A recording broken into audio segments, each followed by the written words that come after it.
We have 2 characters return for a price of 2 characters. Huh.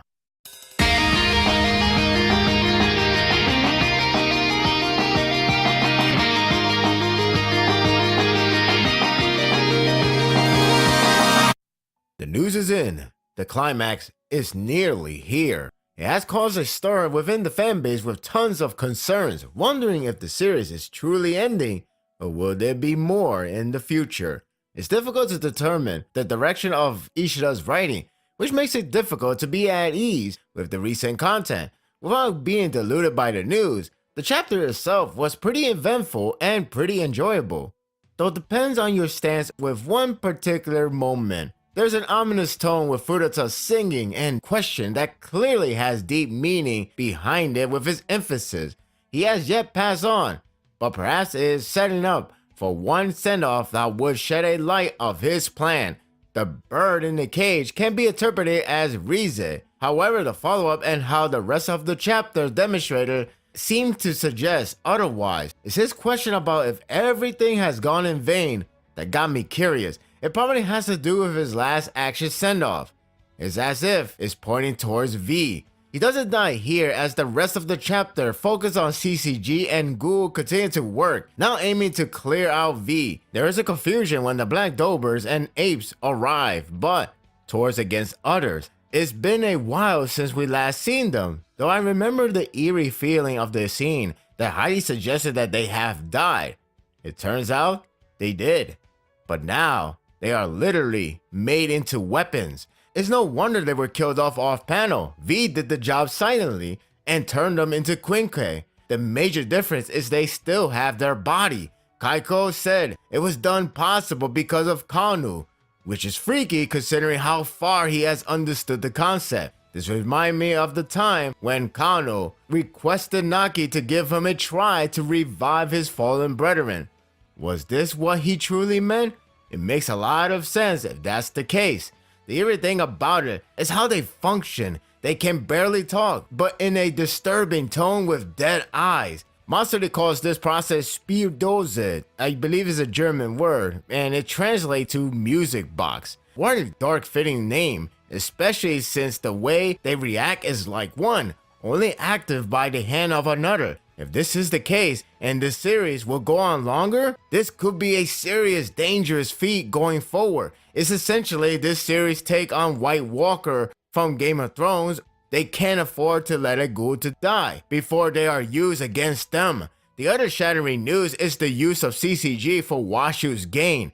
It is confirmed that V did kill Yoshitoki, or at least appear at the ship with Marude. He wanted to confirm the truth behind the info, and it turns out to be true. Washu has been collecting the corpses for their meal. That is just insane.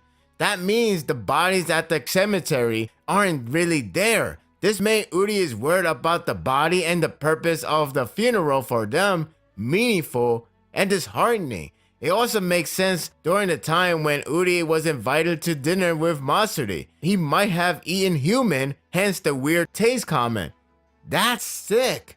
The final battle begins with Kaiko. And his Quinque's attack. He brings out Owl Quinque, assuming from Kuzen. So you know this is going to be challenging as hell. Uri and Hiroko got their hands full with Irimi and Koma. Nearly got killed from the ambush. Tanaka Maru did the saving, reciting that they are investigators forever. What a nice guy, always loyal to the family. I do miss when he screams out his attack like a shonen character.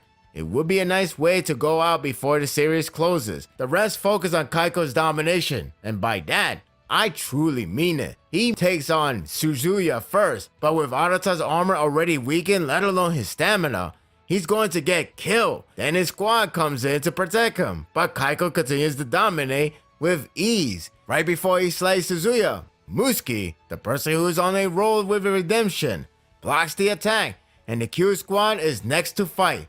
Nice to see Yuga with them. I would like him to be part of it from now on. Kaiko pulls a trick with his Quinque that shoots out little Kagane daggers, which catches them by surprise. Kaiko is on a dominating spree. After taking on humans and queens, The next step is Ghoul, or to be precise, Anteku's regular. Right on time for Yomo to show up to get payback for killing others off. Kaiku's like, whatever, and takes them on with no problem. I'm having Infinity War flashback. There is one twist that changes the path entirely. The situation seems at loss, with the fallen friends now treated as weapons as White Walkers or zombies, and Kaiko single-handedly dominate the field. If there are many other V members like him, they will have no chance at winning. So if the series ends completely here, consider themselves lucky. The only way to turn table is a sudden ambush, and that's exactly what happens next. The Hour user was still unconfirmed at this point. It all changes when it begins to move with a sign of a head reappearing. Then, out of nowhere, cuts Kaiko's arm before he could have reacted. Eto is back. That middle finger was awesome. More on her later. Modern Day has a pretty badass reply to V's claim of order because this is him we're talking about.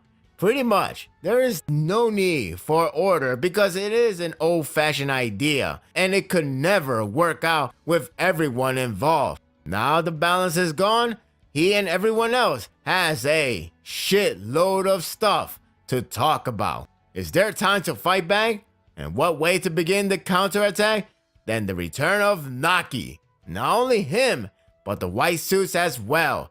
It's a really good combat scene after a series of beatdown. For once, they're gonna get a good ending. Now let's talk about the returns. Eto was expected to return, or it's better to say it was never confirmed that she was killed. It was purposely left in the dark for a potential return, especially how her send-off was rather more like giving pointer to Kaneki than her swan song goodbye. It's not that she needed a chapter-length death scene, but her character does require a grand stage level of farewell, like with other casts who was essential to the story. It was already exploited that her regeneration is incredible, so her head coming out of the shell isn't so surprising. I do wonder if it follows the Attack on Titan logic of surviving without one, considering her owl form is still there since the beginning. My real concern is if she found the perfect timing to come back and lucky enough to get out of Donato's control. Or could it be part of the plan? The way how her return is presented is more on the line of requesting for explanation. Eto wasn't moving and presuming played dead until Kaiko came close to her range. He knew about the owl, so why was he shocked that she wasn't dead at all? Could this mean it was planned? If so, was she alone on this? Or perhaps with Furuta? Well, I do want to know what Kaneki did exactly first. Still, it is fishy. Naki is perhaps the most questionable one of the two. To begin with, he wasn't confirmed dead. Rather, Ishida got us thinking he was dead. I believe he took an opportunity to use his way of writing to get us believe in his death with the choice of words that are metaphorically speaking. Think like One Piece with no death policy. The more it happens, the more we're accustomed to it and no longer think otherwise. So when the opposite happens, it's shocking. That's why I wasn't that upset, rather intrigued. Partially. If he was confirmed dead and even see how he died, then that is a different story altogether. It's not the same with other series that dealt with finalized death, only to be brought back to life. Even Misa wasn't reacting like he did die. If she was, it would have been more like, "You're alive!" Instead, it's, "Oh, now you're back." It's no wonder why she didn't react heavily like last time. She meant what she said. He was sleeping. Because of this, it did upset me. That being said, it is a shame that Ishida sacrificed his send-off scene, and honestly, this is where I can understand the fans. It's not that he came back that irked me, since it's logical. It's because his send-off was too good. It had a wonderful narration of a boy who grew up and finally got to see his beloved brother to talk to for the rest of the afterlife. It's discarded for deceiving value, though it can rebound well if Naki addresses it and shows his development from his near-death experience. I mean, it still has merits, but to be his closure, it was perfect.